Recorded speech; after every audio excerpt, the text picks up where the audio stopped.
ഉപജില്ലാ സ്കൂൾ കലോത്സവം നവംബർ 3 മുതൽ Palavayal Saint John's Higher Secondary സ്കൂളിൽ നടക്കും. 20 വർഷങ്ങൾക്കു ശേഷമാണ് പാലാവയൽ കലോത്സവത്തിന് ആതിഥ്യമരുളുന്നത്. കേരള വിഷന്റെ സഹകരണത്തോടെ കലോത്സവ നഗരിയിൽ പൂർണ്ണമായും സൗജന്യ വൈഫൈ സൗകര്യം ഒരുക്കും.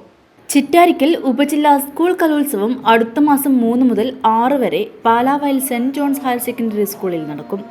20 വർഷങ്ങൾക്കു ശേഷമാണ് പാലാവയൽ കലോത്സവത്തിന് ആതിഥ്യമരുളുന്നത്. ഉപജില്ലയിലെ 51 വിദ്യാലയങ്ങളിൽ നിന്നായി 3500-ലേറെ വിദ്യാർത്ഥികൾക്കാണ് 6 വേദികളിലായി നടക്കുന്ന കലോത്സവത്തിലെ മത്സരാർത്ഥികളായി എത്തുക. നാളിനു രാവിലെ രാജ്മോഹൻ ഉണ്ണിത്താൻ MP കലോത്സവം ഉദ്ഘാടനം ചെയ്യും.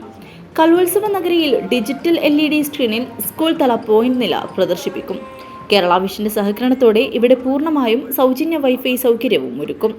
മത്സരഫലങ്ങൾ കൈറ്റ് വെബ്സൈറ്റിനൊപ്പം വാട്സാപ്പ് ഗ്രൂപ്പുകളിലും തത്സമയം ലഭിക്കും. ഒരുക്കങ്ങൾ പൂർത്തിയായതായി ഭാരവാഹികളായ Chittarikkal AEO Jaseetha John, principal doctor Mendelin Mathew, school manager father doctor Jose Mani കെത്താഴെ, PTA പ്രസിഡന്റ് സോമി ജോർജ്, പ്രധാനാധ്യാപകരായ MV ഗീതമ്മ, PC സോഫി, മാത്യു അരിക്കാട്ട് എന്നിവർ അറിയിച്ചു. News bureau, Chittarikkal.